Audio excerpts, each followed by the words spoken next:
को प्रणाम करता हूँ। कार्यक्रम इतना भव्य हो रहा है, मेरी मनसा यही कहती है कि अगर इस भव्य कार्यक्रम में अपने देश की बात ना की जाए तो सारी बातें अधूरी रह जाएंगी। तो मैं अपनी चंद पंक्तियों के माध्यम से आपको जोड़ता हूँ कि भारत कभी डरा नहीं है शस्त्रों की झनकारों से, कि भारत कभी डरा नहीं है शस्त्रों की झनकारों से, और भारत केवल डरता है तो घर के ही गद्दारों से। हमारा भारत देश बलिदानों का देश रहा है, यहाँ सबने हंस हंस के अपने प्राण न्यौछावर किए हैं। हमारे भारत देश के पृथ्वीराज कभी हारे हैं तो भारत के जयचंद्रों के कारण। चंद पंक्तियां समर्पित करता हूँ, अपना आशीर्वाद दीजिएगा। कि जो छल करते हैं छलिए एक दिन जीने को ललचाएंगे, जो छल करते हैं छलिए एक दिन जीने को ललचाएंगे, जो हितकर हैं उनके खातिर अंबर सुमन चढ़ाए जाएंगे, और छल से ही मुगलिया जीत गया पर खौफ अभी तक जिंदा है। कि छल से ही मुगलिया जीत गया पर खौफ अभी तक जिंदा है, जयचंद्र तेरी कायरता पर पूरा भारत शर्मिंदा है।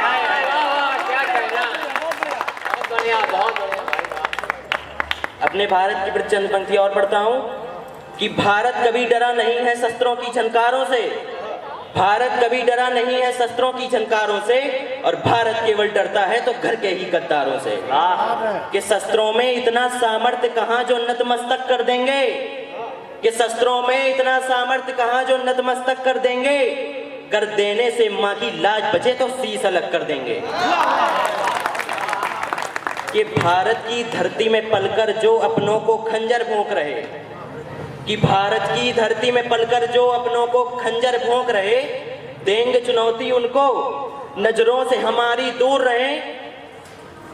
अगर गद्दार दिखे इस धरती पर तो उगता सूर्य न देखेंगे, कि अगर गद्दार दिखे इस धरती पर तो उगता सूर्य न देखेंगे, फिर फांसी भी कर मिलती है तो हंसकर उसको सह लेंगे।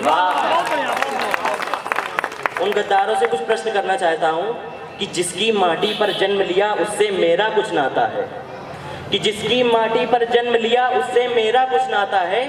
मैं इस धरती का हूं बेटा, ये धरती मेरी माता है, और जिन हाथों ने इतना प्यार किया बंधन कैसे सह पाते हैं, कि जिन हाथों ने इतना प्यार किया बंधन कैसे सह पाते हैं।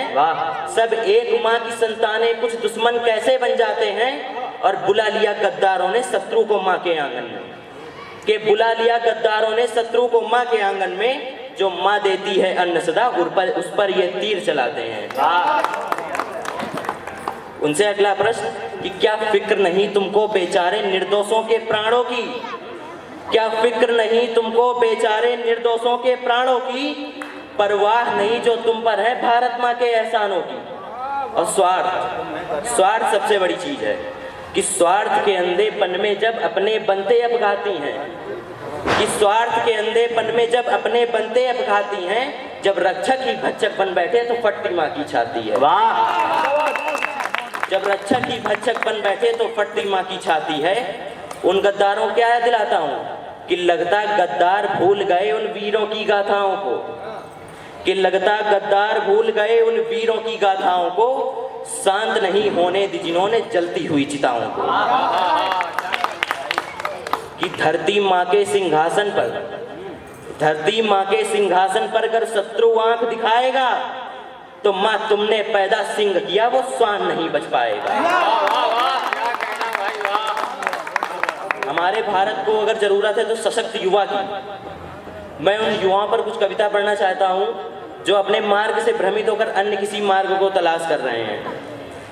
कि युवा अभी से पड़ रहा है प्रेमिका के जाल में, तो भारती की आरती सीमा पे अब करेगा कौन, और भगवा का मान भूल ध्यान चुनरियों पे धर रहे, तो आजादी की आहुति में फिर शीश अब धरेगा कौन। बहुत बढ़िया भाई, वाह वाह। कि माना के प्रेम गलत नहीं है सत्य का प्रतीक, किंतु जन्मे इसकी धरती पे तो फर्ज भी निभाएंगे।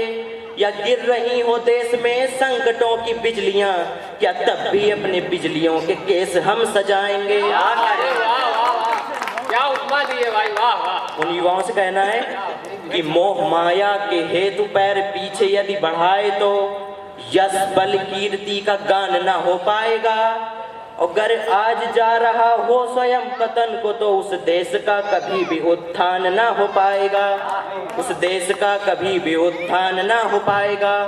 कि अगर भारत है अपना घर, कि भारत है अपना घर, तो जान लो तुरंत ही घर ही 1000 टुकड़ों में बांट दिए जाएंगे।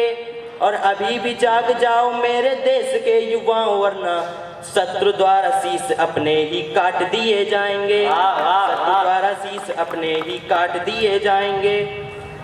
अगली कड़ी में मैं अपने इस विचार को रखता हूँ कि हमारा भारत अगर पिछड़ा हो रहा है तो केवल चुप्पी के कारण। सत्य की आवाजें उठती हैं लेकिन उन पर अपना धौंस जमाकर उसको धीरे कर दिया जाता है। तो उस पर मैं कविता अपनी पढ़ता हूँ कि विद्रोह की आवाज भी उठी ही नहीं देश में, कि विद्रोह की आवाज भी उठी ही नहीं देश में, तो न्याय की आवाज जीत के भी हार जाएगी। और असत्य के पुजारी यदि बैठ गए कुर्सी पे, असत्य के पुजारी यदि बैठ गए कुर्सी पे, तो अबला की बोलो कहां तक पुकार जाएगी, तो अबला की बोलो कहां तक पुकार जाएगी। और अन्नदाता यूं ही फंदों को चूमते रहे, अन्नदाता यूं ही फंदों को चूमते रहे, तो सोन चिड़िया वाला फिर गान कहां जाएगा। और अगर भारत के लोग कहने लगे गीता को बस कल्पना, तो आर्यवर्त देश का सम्मान कहां जाएगा।